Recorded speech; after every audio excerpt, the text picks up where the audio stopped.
Yesu asifiwe sana. Amen. Karibuni wapendwa kanisa la Kristo, tuianze ibada hii ya siku ya Bwana ya pili kabla ya Pasaka, na tuianze kwa jina la Mungu Baba na Mwana na Roho Mtakatifu. Amen. Tutaongozana Zaburi ya 69 mstari wa 6 mpaka wa 11. Wanaokungoja wewe wasiaibishwe kwa ajili yangu, Bwana Mungu wa majeshi. Wanaokutafuta wewe wasipendeshwe kwa ajili yangu, Ee Mungu wa Israeli.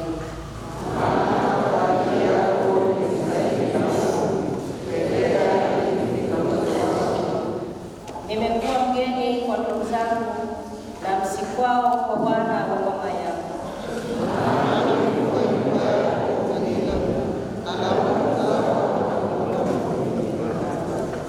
Nilipolia na kuiadhibu roho yangu kwa kufunga, nikawa laumu juu yangu.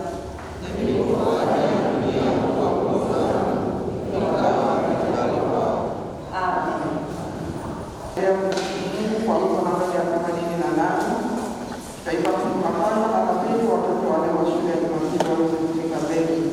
Namba ya 88.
jinsi anavyotufundisha katika neno lake. Mpende Bwana Mungu wako kwa moyo wako wote na kwa roho yako yote na kwa akili zako zote na kwa nguvu zako zote, na mpende jirani yako kama nafsi yako. Msaada wetu katika jina la Bwana.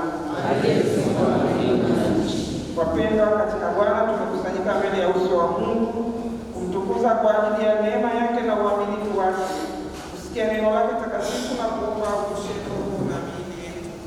Kwa kuwa Mungu ni mtakatifu na sisi tu wenye dhambi, hivyo basi na tumungamie Mungu dhambi zetu katika roho ya toba na imani, tukimwomba msamaha wa dhambi. Oh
Yesu asifiwe. Neema imenisukuma na kunileta hapa, na hebu Mungu na anitumie kusema na nyie. Kwanza ni wapongeze sana kwa mwendo wa kuelekea kilele cha Kwaresima. Niwapongeze sana kwa kujitoa kumtumikia Mungu. Niwapongeze sana kwa maendeleo haya tunayoyaona kwa macho. Niwapongeze sana kwa kuendelea kusimama katika imani ya kumtegemea Mungu na kumtumikia. Pia nitoe pole kwa sharika huu na kanisa kwa kuondokewa na mtendakazi mwenzetu huyo mwanakwaya aliyetwaliwa. Nimeanzia ibada ya kwanza pale makao makuu ya jimbo hapo Hai.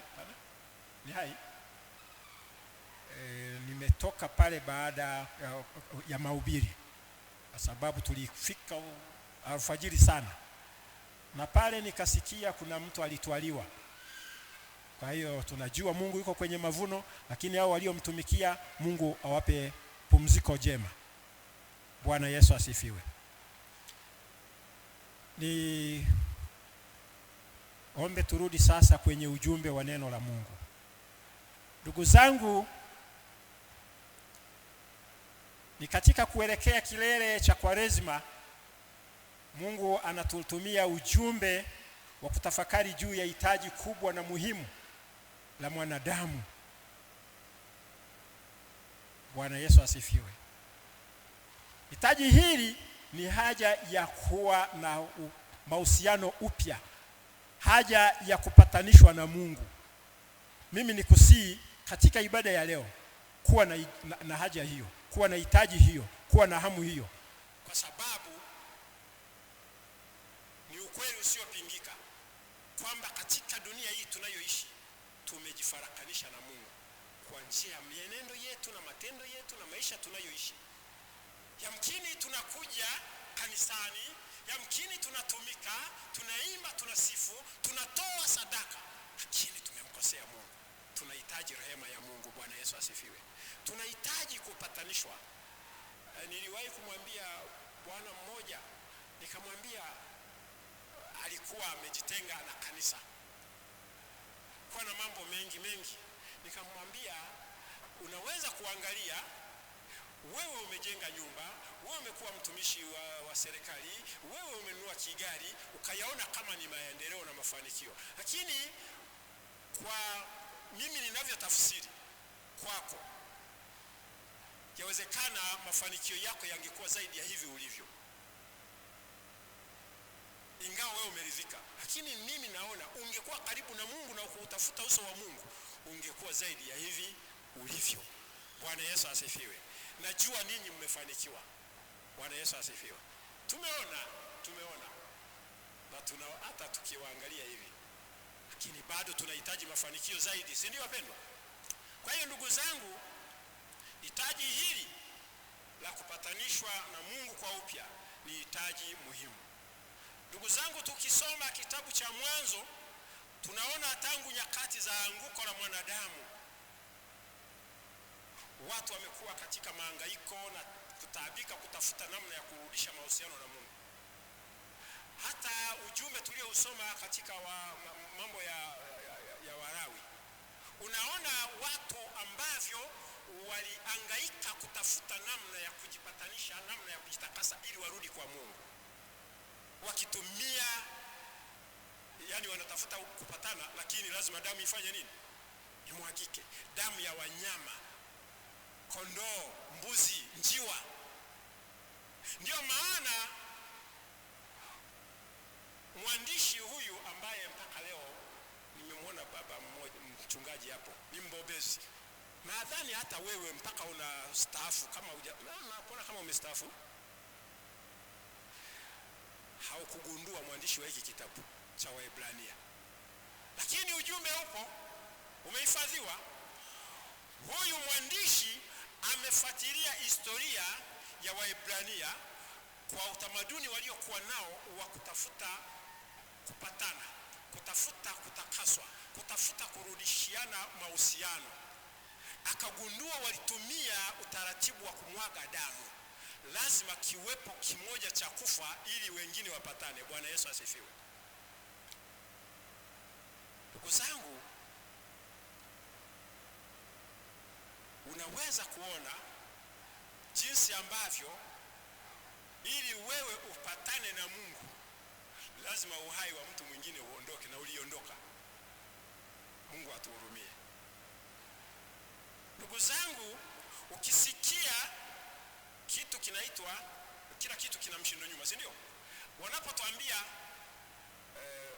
upatanisho, mshindo nyuma ni kwamba kuna mafarakano, kuna kuachana, kuna kutengana, kuna magomvi. Kwa hiyo lazima tutafute, na kwa vyovyote panapokuwa na watu wawili wametofautiana au makundi mawili yametofautiana, apatikane wa katikati. Yesu akapatikana wa katikati kati ya mwanadamu na Mungu, na apatikani kilele mama.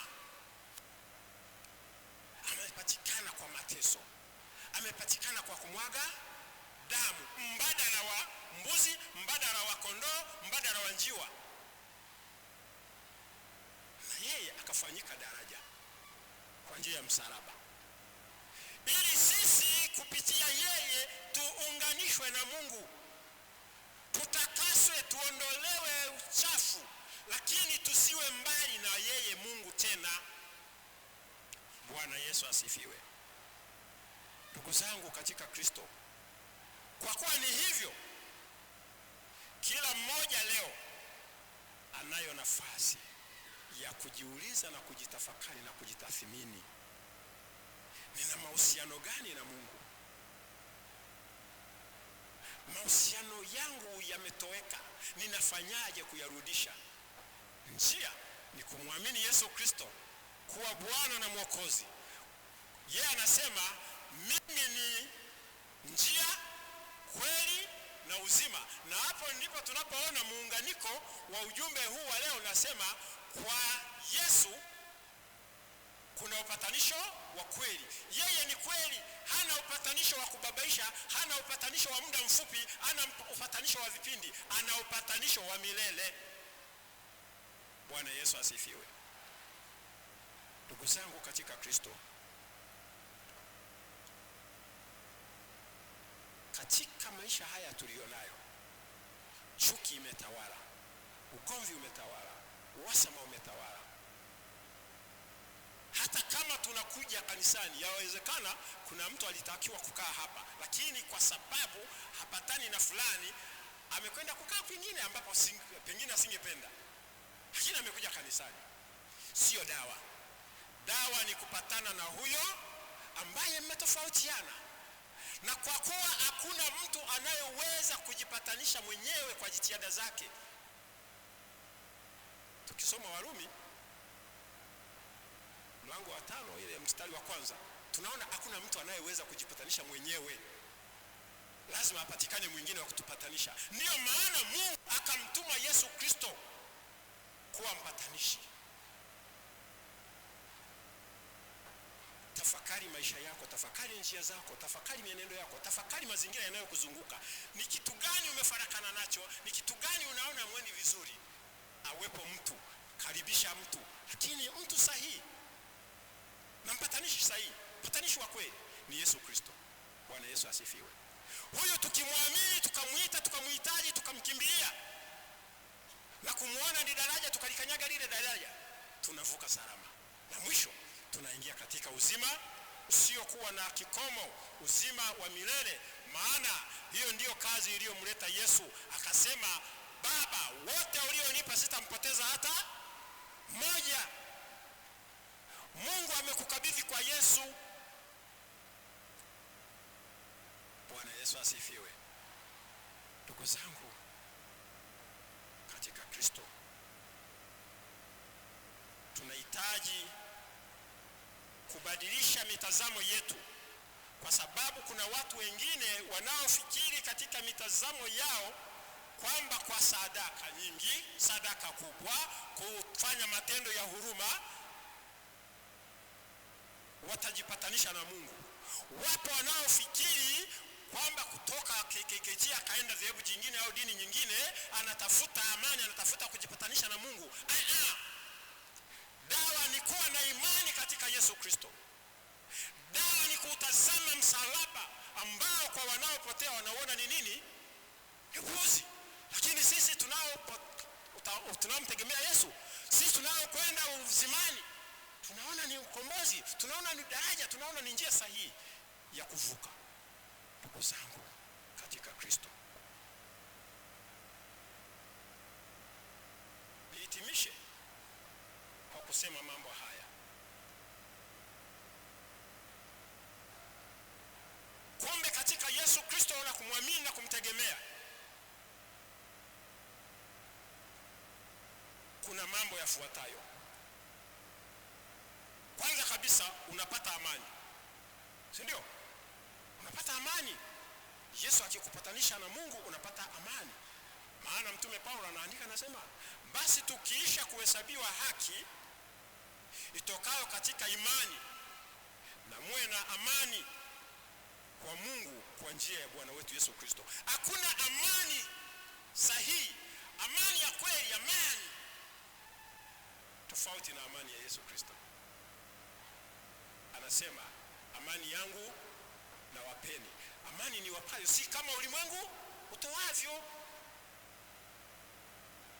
Najua ulimwengu unatafuta amani kwa mitutu, kwa silaha kubwa, kwa magomvi makubwa, lakini amani ya Yesu haipatikani kwa njia hiyo. Alifanyika sadaka mara moja, akawa kuhani mkuu, akaingia mahali patakatifu mara moja, ameimaliza kazi. Kilichobaki kwangu mimi na wewe ni kuupokea na kuukubali ule wokovu kwa njia ya toba, kwa njia ya maungamo kila paitwapo leo, na kumsikia jinsi anavyonena katika kitabu chake, katika maandiko yake matakatifu, katika neno lake. Yeye anasema dini iliyo safi ni kuwatazama wahitaji, si ndio? Unakuja hapa unasali, nimesikia vipindi vingi vizuri vya kusali, lakini ujui yule jirani yako maskini anakula nini. Unaona mtoto wa jirani yako anashindwa kwenda shule, unakuja kusali tu, umerundika. Kuna mahitaji na matakwa ambayo hata katika majira ya Kwaresima huwa tunakumbushwa mambo kama hayo. Anasema swaumu ninayohitaji, swaumu inayonifurahisha na kunipendeza ni kujali wahitaji. Bwana Yesu asifiwe. Yeye aliyeupatanisha ulimwengu, kwa maana ya wanadamu waliokuwa wanafarakana na Mungu kwa sababu ya anguko na dhambi, yuko tayari, anatega mikono yake iko wazi, anakuambia chukua hatua, njoo kwangu ninyi nyote msumbukao na kulemewa, nami nitawapumzisha. Bwana Yesu asifiwe. Ndugu zangu, muamini huyo, mtegemee huyo, msikie huyo, fuata anayoyaagiza ili uingie uzimani, ili upate kurejeshewa mahusiano na Mungu wako, ili upate furaha, ili upate uchangamfu, ili upate ushindi, upate tumaini. Bwana Yesu asifiwe. Akawaambia wanafunzi, wanamwambia tumekwenda huko tumeona mapepo yametutii. Akasema hilo sio shida, msifurahi kwa sababu mapepo yamefanya nini, bali anayetaka furaha na amani ya kweli afurahi kwa kuwa anajua kwamba jina lake limeandikwa wapi? Mbinguni. Anasema vigezo na masharti kuzingatiwa.